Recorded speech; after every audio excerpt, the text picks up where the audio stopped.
Hi. So this month's mindful strategy of the month is actually more of a tool. So this kind of gets into that space that's a little bit of mental healthy stuff, but I talk about it so much with my clients with ADHD that I wanted to mention it here. So here's my special little tool here, and it's just a visual to explain that there are some things that are within our circle of control that we actually can control. There are some things that are in our circle of influence, and then there are some things that we just have to observe. And knowing the difference between these two things or three things, and knowing where a particular task or thought falls can make such a huge difference in your feeling of success and your feeling of confidence in yourself. So I want to give you two different examples. First, let's do one that's for like a student. So let's say like a high school student who is studying for an exam. I'm going to start from the outside first. We have to just observe what the test questions are. We don't have any influence or control over what questions are asked on the test. And we actually don't have control over our grade. A lot of people might think, oh, you have control over your grade. You don't necessarily, because there could be some tricky questions that weren't on the study guide. There could be a lot of things that we don't actually have control over. So I would put something like your grade as something that you have influence over. There are things that you can control that can contribute to your grade, but it's not something you actually have control over. What you do have control over is studying, putting in the hour, printing out a study guide and answering all the questions, going to office hours, asking your friends to study with you and quiz you. Those are the things you actually have control over.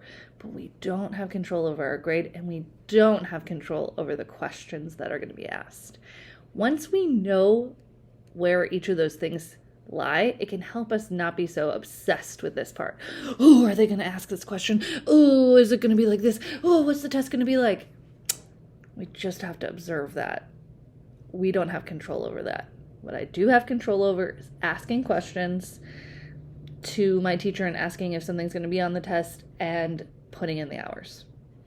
Okay, so that's a student example. Another example is like an adult. Let's say they're working somewhere where they have to produce a product. It could be like a marketing product or whatever for a client. That individual has control over putting in hours of work. So they can put in the time, put in the effort, collaborate with other people. They can control that. That's something that's in their control, is like the energy that they put into it. They have influence. Oh, actually, I'm going to skip over to observation. They don't actually have control, though, over whether or not a client actually likes the product. That's something they just have to observe. There are ways that they can influence a little bit there. They can ask clarifying questions.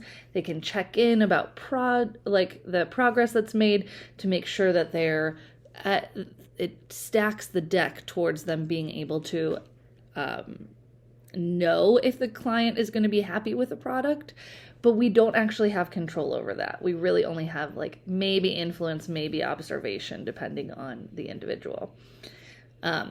So I feel like that second one was a little less clear, but we'll just go with it. I'm curious what examples would actually resonate for you. Are there any situations where you feel like you don't understand where something lies? Like, is that something that's in your control? Is it actually within your influence? Or is it something that you have to just observe? And you can use different strategies, like mindfulness strategies, breathing in, breathing out, validating it of like, that sucks. I really don't want that to be the truth, but it is.